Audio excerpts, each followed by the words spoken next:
Tim-tim Asia Tenggara ini saudara-saudara tampil keren, tampil luar biasa pada pertandingan terakhir Piala Asia. Malaysia menahan imbang Korea Selatan, Thailand menahan imbang Arab Saudi, dan yang paling penting dan paling utama adalah tim nasional Indonesia akhirnya lolos mencetak sejarah ke babak 16 besar Piala Asia untuk pertama kalinya setelah Kirgistan dan Oman imbang. Wah, keren saudara-saudara, keren. Halo saudara-saudara. Jumpa lagi dengan komentator gadungan di sini. Dengan komentator yang gadungan. Seperti biasa saudara-saudara, seperti biasa. Kalau kita sudah bertemu, pasti akan ada yang kita bicarakan. Kita perbincangan, kita cakap, kita bacotin, kita ulas, kita analisis tentang sepak bola di seputaran Asia Tenggara, di negara-negara tetangga, negara-negara jiran, negara-negara serumpun Indonesia, Thailand, Malaysia, Vietnam, Laos, Myanmar, Brunei Darussalam, Kamboja, Timor Leste, Singapura, Filipina, Wakanda, Konoha, negara api, negara air, dan sekitarnya. Semua akan kita bicarakan secara fair, secara jujur, secara adil. Tidak ada muatan politik, provokasi, kebencian, berdasarkan fakta dan bukan klaim, baik yang sudah lama maupun yang terkini. Bebas saudara-saudara, bebas. Yang penting sopan. Untuk edisi kali ini saudara-saudara, kita akan membicarakan luar biasa saudara-saudara. Luar biasa Indonesia secara keberuntungan lah. Ya, sepak bola itu terkadang urusannya keberuntungan. Mampu lolos ke babak 16 besar Piala Asia 2023 setelah Oman dan Kirgistan bermain imbang. Luar biasa. Ini adalah sejarah untuk pertama kalinya Indonesia mencapai babak knockout. Fase knockout. Di lain pihak, dua tim Asia Tenggara lain juga tampil keren, saudara-saudara. Thailand itu menahan imbang Arab Saudi, saudara-saudara. Bayangkan. Sementara Malaysia menahan imbang Korea Selatan. Wah, ini lebih keren lagi, saudara-saudara. Korea Selatan berusaha untuk menghindari Jepang di babak 16 besar. Ternyata bertemu dengan Arab Saudi. Yang hanya bermain imbang dengan Thailand. Sementara Indonesia akan bertemu dengan Australia. Ini akan seperti apa saudara-saudara? Ini akan kita bahas, akan kita ulas, akan kita analisis, akan kita bacotin di edisi kali ini saudara-saudara. Jadi begini saudara-saudara, luar biasa saudara-saudara, luar biasa, keren. Jadi begini saudara-saudara, sejarah keajaiban itu akhirnya terjadi. Sejarah besar, sejarah di sepak bola Indonesia itu terjadi. Mukjizat itu akhirnya datang ke tim nasional Indonesia ketika pertandingan terakhir Piala Asia 2023 di grup F. Di grup F saudara-saudara, pertandingan yang luar biasa. Sebelumnya di grup E, Bahrain yang diharapkan kalah dari Oman ternyata tidak kalah. Bahrain justru mampu mengalahkan Oman. Keren. Kemudian di pertandingan berikutnya Kirgistan. Berarti kan Indonesia harus berharap pada Kirgistan untuk menahan imbang Oman, untuk mengalahkan Oman. Dan hasilnya saudara-saudara luar biasa. Luar biasa, di luar prediksi, di luar skenario, ternyata Kirgistan yang sebenarnya memang sudah masuk kotak karena berat sekali. Kirgistan itu kalau mau lolos itu harus menang dengan skor yang banyak. Tetapi sepak bola memang bukan matematika saudara-saudara. Sepak bola memang bukan sains, bukan ilmu pasti yang bisa diduga, ditebak dengan benar, dengan tepat dan benar. Dan hasilnya saudara-saudara, Kirgistan itu dia mampu menahan imbang Oman. Walaupun Oman itu sempat unggul saudara-saudara. Luar biasa, Oman itu sempat unggul, kemudian Kirgistan mampu menyamakannya di babak kedua. Ya kira-kira 10 menit sebelum waktu normal berakhir. Dan hasil imbang 1-1 itu bertahan selama 90 menit. Itu artinya Indonesia yang para pemainnya sedang nonton bareng di hotel. Nobar di hotel tempat pertandingan itu dengan akhirnya gembira saudara. Karena itu berarti Indonesia memastikan diri lolos ke babak 16 besar Piala Asia. Ini adalah sejarah keajaiban. Ini adalah untuk pertama kalinya Indonesia akan tampil di babak 16 besar setelah pada Piala Asia 1996, Piala Asia 2000, Piala Asia 2004, dan Piala Asia 2007 itu selalu berhenti di fase grup. Jadi luar biasa saudara-saudara, luar biasa, luar biasa. Indonesia ini hanya menjadi puncak dari perjuangan pemain Indonesia, maupun bukan hanya pemain Indonesia sebenarnya, sepak bola di Asia Tenggara. Karena saudara-saudara, fakta menunjukkan, ini fakta, kita bicara fakta. Pada pertandingan terakhir Piala Asia, pada pertandingan terakhir fase grup, di grup E dan grup F, saudara-saudara, itu dua wakil Asia Tenggara itu juga tampil keren, tampil luar biasa, saudara-saudara. Kita sebut saja Thailand. Thailand itu mampu menahan imbang Arab Saudi, saudara-saudara. Menahan imbang Arab Saudi. Kita tahulah Arab Saudi tim seperti apa. Timnya diasuh Roberto Mancini, pelatih yang membawa Italia menjadi juara Piala Eropa. Tim yang pada Piala Dunia 2022 mengalahkan Argentina, mengalahkan Lionel Messi. Itu mampu ditahan imbang oleh Thailand, saudara-saudara. Jadi Thailand itu lolos ke babak 16 besar itu dengan tidak pernah kalah. 1 kemenangan dan 2 hasil imbang. Keren, saudara-saudara. Keren Thailand. Kemudian sebelumnya, Malaysia ini walaupun sudah pasti tidak akan bisa lolos ke babak 16 besar. Tetapi Malaysia tampil bagus, tampil keren, tampil luar biasa pada pertandingan terakhir melawan Korea Selatan. Mereka ingin pulang ke Malaysia dengan poin. Sehingga mereka sempat tampil keren, mampu jual beli serangan dengan Korea Selatan untuk memaksakan hasil imbang 3-3. 3-3, saudara-saudara, 3-3. Jadi Malaysia mencetak 3 gol, walaupun akhirnya gawang Malaysia menderita 3 gol lewat ada penalti, ada VAR, ada macam-macam lah. Tetapi itu faktanya seperti itu. Dan hasil imbang Korea Selatan ini ternyata membuat tidak menguntungkan Jepang. Tidak menguntungkan Korea Selatan. Karena Korea Selatan akan bertemu dengan Arab Saudi di babak 16 besar. Tadinya Korea Selatan berharap dengan hasil imbang melawan Malaysia ini bisa terhindar dari Jepang. Ternyata justru dia bertemu dengan Arab Saudi. Keluar mulut harimau, masuk mulut singa. Indonesia, saudara-saudara, bagi Indonesia lolos ke babak 16 besar itu sudah memenuhi target lah. Sudah sejak awal kan Indonesia memasang target lolos ke babak 16 besar Piala Asia sebagai 1 dari 4 peringkat ketiga terbaik. Dan sekarang sudah terwujud. Walaupun kita nggak bisa menafikan ada faktor luck di situ, faktor keberuntungan di situ. Tapi kan sepak bola itu memang begitu, saudara-saudara. Jadi kita nggak usah malu, nggak usah inferior. Karena sepak bola itu pada hakikatnya juga semuanya itu serba keberuntungan. Bagaimana Argentina aja juara Piala Dunia itu kalau tendangannya siapa itu yang tidak kena kakinya Emi Martinez, mungkin saja Argentina tidak akan juara. Tapi itulah keberuntungan seperti itu. Sepak bola itu keberuntungan. Indonesia keberuntungannya pertama dibantu dengan Cina. Cina yang tampil buruk.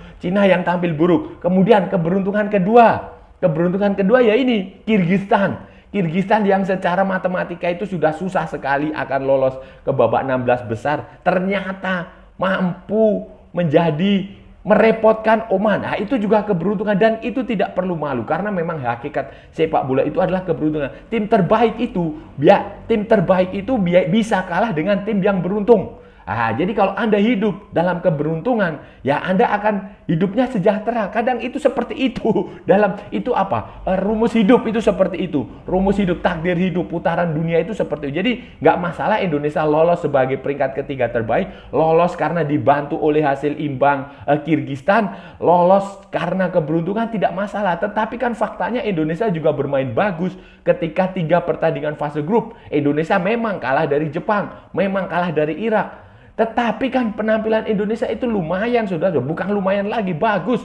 Para pemain tampil dengan semangat juang tinggi, Sparta apa tahu istilahnya? Pokoknya ngotot berjuang sekuat tenaga. Bahkan Indonesia bisa mencetak gol ke gawang Irak, bisa mencetak gol ke gawang Jepang, bisa mengalahkan Vietnam. Jadi ini luar biasa, prestasi yang harus kita rayakan bersama. faktor keberuntungan, saudara-saudara. Kunci dari keberhasilan Indonesia lolos ke babak 16 besar Piala Asia ini adalah kerja keras seluruh pemain, kerja keras staf pelatih. Kita mulai dari staf pelatih ya. Kita mulai dari pelatih yang memang Sintayong ini sejak awal mempersiapkan tim ini untuk Piala Asia. Itu terlihat sekali, saudara-saudara. Untuk naik ke level yang lebih tinggi, untuk bertarung di level Asia, itu sudah disiapkan oleh Sintayong dengan serius. Buktinya, selama pemusatan latihan di Turki, TC di Turki itu, menu utama yang digelar adalah latihan fisik. Nah, latihan fisik. Karena dia tahu fisik di Asia Tenggara itu beda dengan fisik di Asia. Fisik di pertandingan Piala AFF itu berbeda dengan fisik di pertandingan Piala Asia. Dan terbukti fisik itu menjadi salah satu faktor kelebihan Indonesia. Para pemain Indonesia itu mampu bermain 90 menit lebih dengan bagus. Kemudian faktor lainnya adalah keberanian Sintayong menampilkan anak-anak muda. Pemain-pemain muda. Walaupun Indonesia punya ranking paling bawah di Piala Asia ini, saudara-saudara, tetapi keberanian Sintayong menampilkan pemain muda itu luar biasa. Indonesia menjadi tim yang diisi tim paling muda di Piala Asia. Pemain-pemain berusia 19, berusia 20, berusia 21, di bawah 23 tahun. Itu menunjukkan bahwa ya memang ini serius sekali. Dan yang paling penting begini, pemain usia 23 ke bawah itu, pemain usia 21, 20, 19, itu dia jauh lebih bersemangat. Mereka itu nothing tulus. Mereka akan bertarung sekuat tenaga. Itu luar biasa. Kemudian faktor lain adalah pemain keturunan. Justin Hubner itu kita nggak bisa menafikan dia. Perannya dia luar biasa, saudara-saudara, di sektor pertahanan. Kemudian Ivar Jenner. Ivar Jenner juga keren. Dia sebagai midfield yang benar-benar playmaker. Playmaker, bisa menyerang, bisa bertahan. Luar biasa. Kemudian Sandy Walsh juga bagus. Rafael Struijk walaupun belum mencetak gol, tapi pergerakan dia, manuver dia, ngotot dia, cara dia menahan bola, keeping bolanya bagus. Dan itu dia sangat merepotkan para pemain lawan. Pelatih, saudara-saudara, para pemain itu juga kita harus memberikan pujian. Mereka punya komitmen yang sangat bagus. Mereka punya komitmen yang luar biasa, saudara-saudara. Asnawi itu dalam kondisi cedera waktu datang ke pemusatan latihan, sehingga dia hanya berlatih tidak banyak. Kemudian dia hanya tanding sedikit-sedikit lah kan, tidak main full tim seperti sebelum-sebelumnya. Kemudian Sen Patinama juga dalam kondisi sedih karena ibunya sedang dirawat di rumah sakit berat. Jadi dia menyempatkan diri bolak-balik ke Belanda dan ke timnas. Kemudian pemain lain juga pengorbanannya luar biasa, saudara-saudara. Pengorbanannya luar biasa. Mereka menjalani pemusatan latihan di Turki yang panjang, yang kurang lebih 1 bulan. Kemudian mereka datang ke Qatar dengan semangat juang yang tinggi. Mereka sadar lawan yang dihadapi itu berat. Mereka sadar lawan yang dihadapi itu tidak mudah. Mereka tahu Iran itu pernah juara Piala Asia. Irak pernah menjuarai Piala Asia. Jepang juga pernah menjuarai Piala Asia. Vietnam itu adalah lawan yang dalam beberapa tahun terakhir ini, 2 atau 3 tahun terakhir itu selalu sulit dikalahkan Indonesia. Bahkan Indonesia sering kalah melawan Vietnam. Vietnam adalah tim yang bermain kungfu, bermain curang, bermain kasar. Dan mereka sadar, sehingga mereka berusaha untuk bangkit, untuk bertarung dengan sepenuh hati, untuk menjalankan instruksi pelatih dengan sekuat tenaga. Mereka berusaha untuk memainkan sepak bola yang bagus. Mereka berusaha untuk setidaknya mendapatkan gol, mendapatkan poin di pertandingan-pertandingan, 3 pertandingan yang dijalani, dan mereka berhasil melakukannya. Kemenangan melawan Vietnam adalah kunci. Kalau Indonesia waktu itu imbang, ya sudah selesai, Indonesia akan pulang. Apalagi kalah, Indonesia akan kembali ke Jakarta dengan 3 kekalahan. Tetapi kan pemain tidak, pemain terus berjuang, pantang menyerah. Mereka menjalankan semua instruksi pelatih, menjalankan taktik dan strategi pelatih.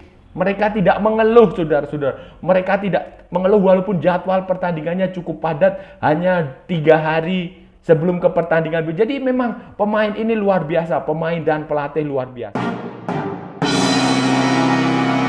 Selanjutnya, saudara-saudara, selanjutnya pada babak 16 besar, Indonesia itu akan menghadapi Australia, akan bertemu dengan Australia. Ini bagaimana? Australia itu ya juga tim yang sama beratnya seperti Jepang. Sama beratnya seperti Irak, berat saudara-saudara. Walaupun Australia yang sekarang ini tidak seperti Australia zamannya Tim Cahill, zamannya Mark Viduka, zamannya Mark Bosnich, zamannya siapa lagi, Marco Bresciano, zamannya Max Scherzer. Beda sekali, beda. Australia yang sekarang ini sepak bolanya cenderung mengalami penurunan. Cenderung kualitas permainannya tidak sebagus dulu. Materi pemainnya juga tidak sebagus, tetapi bukan berarti mereka tim yang jelek. Mereka masih punya beberapa pemain yang cukup bagus, dan dari hasil pertandingan di Piala Asia kan terlihat Australia ini bermain dengan gaya yang berbeda dari Jepang, bermain dengan gaya yang berbeda dari Arab Saudi, mereka itu bermain seperti halnya tim dari Eropa daratan. Mereka lebih mirip tim dari Inggris, lebih mirip tim dari pokoknya dari Eropa lah. Postur mereka juga bagus-bagus. Mereka bermain jauh lebih efektif, jauh lebih efisien. Tidak seperti Jepang yang berusaha untuk mendominasi ball possession. Tapi tidak. Australia tidak. Australia itu lebih kepada tim dari Eropa daratan lah. Eropa daratan maupun dari Inggris. Itu mereka lebih banyak mengalirkan bola cepat. Kemudian dari sayap dikirim ke tengah dengan bola atas. Kadang juga dengan terupas. Itu bahaya sudah. Pergerakan mereka juga bagus. Fisik mereka juga kuat. Luar biasa. Dan ini akan menjadi tantangan yang serius bagi Indonesia, menjadi lawan yang cukup berat bagi Indonesia, menjadi halangan. Tetapi sepak bola, sekali lagi saya katakan, sepak bola bukan matematika. Ini apa saja bisa terjadi di lapangan. Bisa jadi Indonesia mengalahkan Australia. Siapa tahu? Kita nggak tahu. Sepak bola kan bukan ilmu pasti, saudara-saudara. Terakhir saya ingin mengatakan dan berharap kepada bapak-bapak pengurus di PSSI, kepada para politisi yang ada di PSSI, kepada siapa sajalah, jangan menjadikan tim nasional ini sebagai bahan kampanye politik, baik untuk pemilihan presiden, apalagi untuk pemilihan DPR. Jangan saudara-saudara, jangan dipolitisasi lah. Pak Erick Thohir colong jangan dipolitisasi. Anda sudah benar memimpin PSSI ini. Anda sudah benar.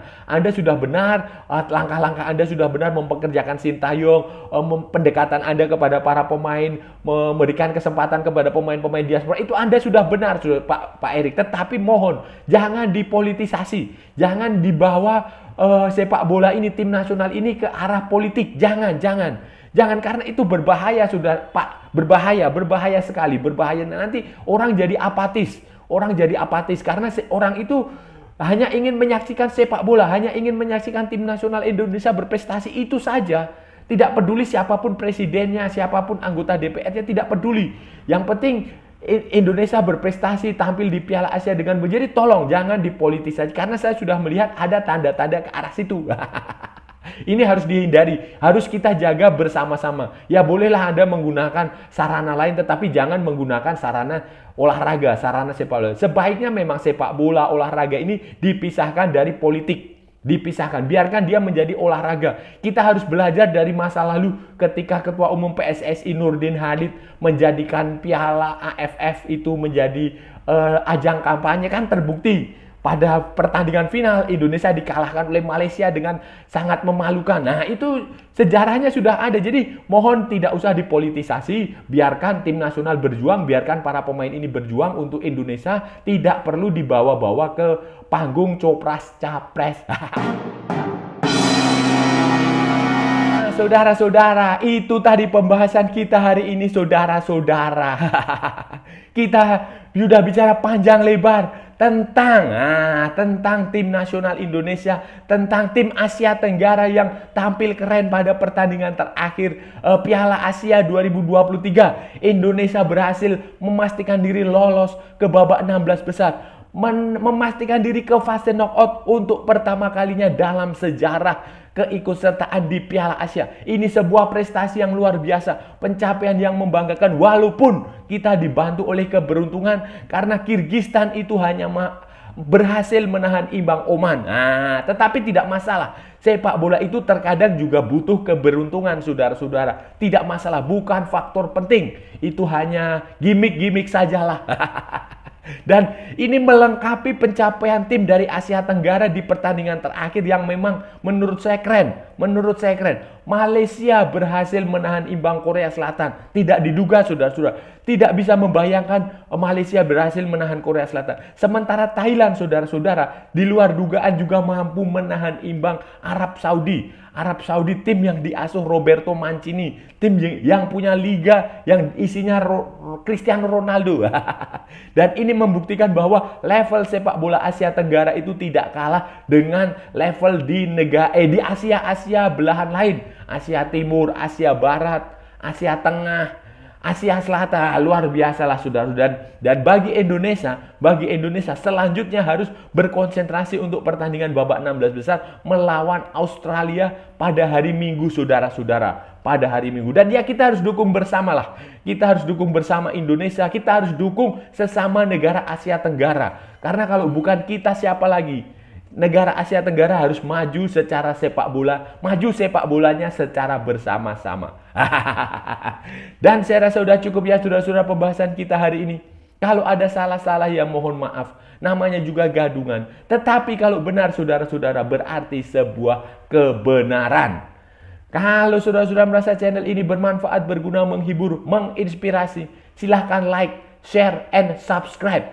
Sebarkan kepada seluruh orang di seluruh dunia. Tetapi kalau tidak, saudara-saudara, abaikan saja. Skip, jangan ditonton, tetapi jangan juga di-report. Kasihan saya, saudara-saudara. Ikuti juga akun media sosial Komentator Gadungan, ada di Instagram, ada di Facebook, dan ada di TikTok yang bukan TikTok Shop, saudara-saudara.